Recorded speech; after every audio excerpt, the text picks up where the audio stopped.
సుమన్ టీవీలో మీ personal and business promotions కోసం కింది నెంబర్కి కాంటాక్ట్ చేయండి. బతుకుదెరువు కోసం దేశం కాని దేశం వెళ్ళి అష్ట కష్టాలు పడుతున్న తెలుగు ప్రజల గాథలు ఒక్కొక్కటిగా బయటకు వస్తున్నాయి. రీసెంట్గా కడప జిల్లాకు చెందిన ఓ మహిళ కువైట్లో చిక్కుకుపోయి కన్నీరు మున్నీరుగా విలిపిస్తోంది. ఆమె సెల్ఫీ వీడియో చూస్తే ఎవరికైనా మనసు ద్రవిస్తుంది. ముగ్గురు ఆడపిల్లల కోసం కుటుంబాన్ని వదిలేసి కువైట్కి వచ్చి చాకరీ చేసి సంపాదించడానికి వస్తే ఇక్కడ ఊహించని షాక్ ఎదురైందని చెబుతోంది.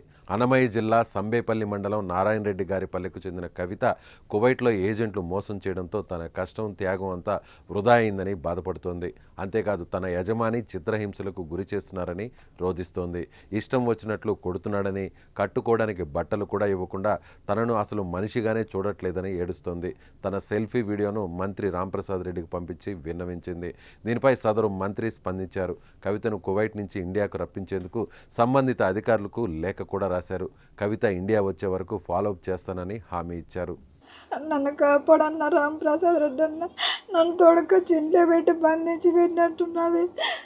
నేను ఎంత కష్టపడినా కానీ నన్ను కొట్టినొస్తా అంటూ ఇప్పుడు ఏమంటా అంటూ డబ్బులు కట్టమంటా అంటూ లేదు పంపేమో నిన్ను అమ్మేస్తాము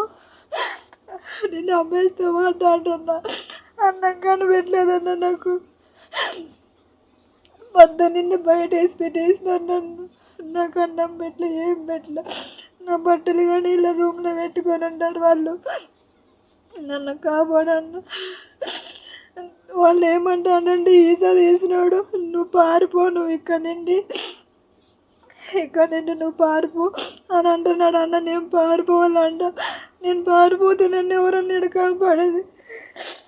నాకన్నా బిడ్డలు ఉన్నారు, ముగ్గురు ఆడబిడ్డలు. నాకు నా మొగుడు అని కావు బతికిరువు కోసం ఇక్కడికి వస్తే నాకు టార్చర్ చూపిస్తాండ్రన్న.